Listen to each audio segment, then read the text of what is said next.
শহীদ ন্যাসত সদৌ অসম ছাত্ৰ সন্থাৰ সংবাদমেলত ঘোষণা আন্দোলনৰ কাৰ্যসূচী সংবাদমেলত উপস্থিত ডক্টৰ সমুজ্জ্বল কুমাৰ ভট্টাচাৰ্য উৎপল শৰ্মা অসম চুক্তি ৰূপায়ণৰ দাবীত পুনৰ সৰব হ'ল সদৌ অসম ছাত্ৰ সন্থা বুধবাৰে মহানগৰীৰ উজান বজাৰস্থিত শহীদ ন্যাসত আছুৱে আহ্বান কৰা এক সংবাদমেলত সভাপতি উৎপল শৰ্মাই কয় আছুৰ দীৰ্ঘদিনীয়া দাবী অসম চুক্তি ৰূপায়ণত আৰু কেন্দ্ৰ আৰু ৰাজ্য চৰকাৰে বিলম্ব কৰাৰ বাবে আছুৱে এলানি সত্যাগ্ৰহ কাৰ্যসূচী ৰূপায়ণ কৰিব আনহাতে দিল্লীৰ সৈয়দা হামিদ সন্দৰ্ভতো মন্তব্য প্ৰকাশ কৰে এই সংবাদমেলত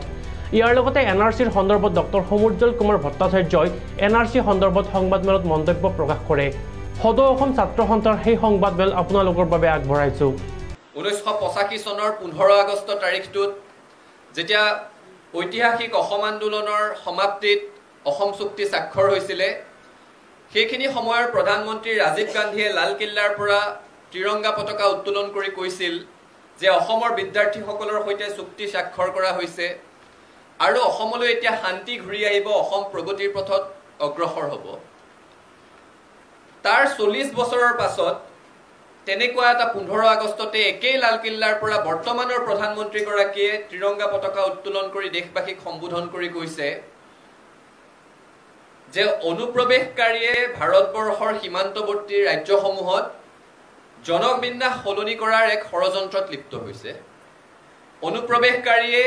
আমাৰ নতুন চাম যুৱক যুৱতীৰ সংস্থাপন কাঢ়ি লৈছে আমাৰ জীয়ৰী বুৱাৰীৰ নিৰাপত্তা নোহোৱা কৰিছে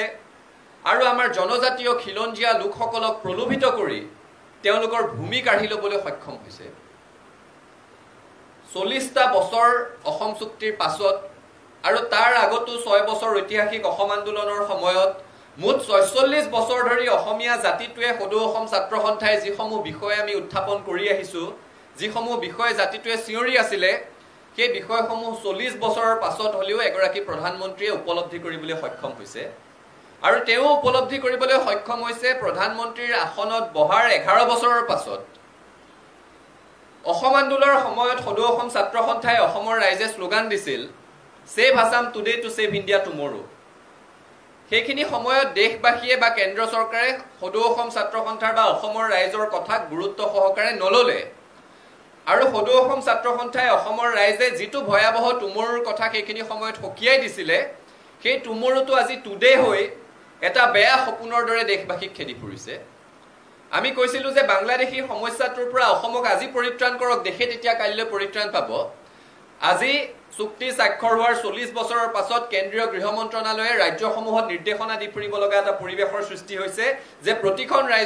ৰাজ্যত অবৈধ বাংলাদেশীক চিনাক্ত কৰি বহিষ্কাৰ কৰাৰ ব্যৱস্থা কৰিব লাগে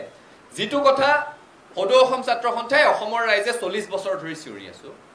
আমাৰ জনগাঁথনি পৰিৱৰ্তন বহু জিলাত হৈয়ে গ'ল খিলঞ্জীয়া মানুহ সংখ্যা লঘু আমাৰ ট্ৰাইবেল বেল ব্লক আমাৰ সংৰক্ষিত বনাঞ্চল আমাৰ সত্ৰৰ মাটিসমূহ অবৈধ বাংলাদেশী সোমাল জনগাঁথনিৰ পৰিৱৰ্তনৰ সমান্তৰালভাৱে খিলঞ্জীয়া মানুহৰ হাতৰ পৰা ভূমিৰ অধিকাৰ নোহোৱা হ'ল খিলঞ্জীয়া মানুহৰ হাতৰ পৰা অসমৰ বহু সমষ্টিত নিজৰ জনপ্ৰতিনিধিজন নিৰ্বাচন কৰাৰ অধিকাৰ হেৰাই গ'ল অসম আন্দোলনৰ সময়ত অবৈধ বাংলাদেশীয়ে সৃষ্টি কৰা সংকটটো যিমান প্ৰবল আছিল সেই সংকট আজিৰ তাৰিখত তাতকৈ শতগুণ অধিক ঘনীভূত হ'ল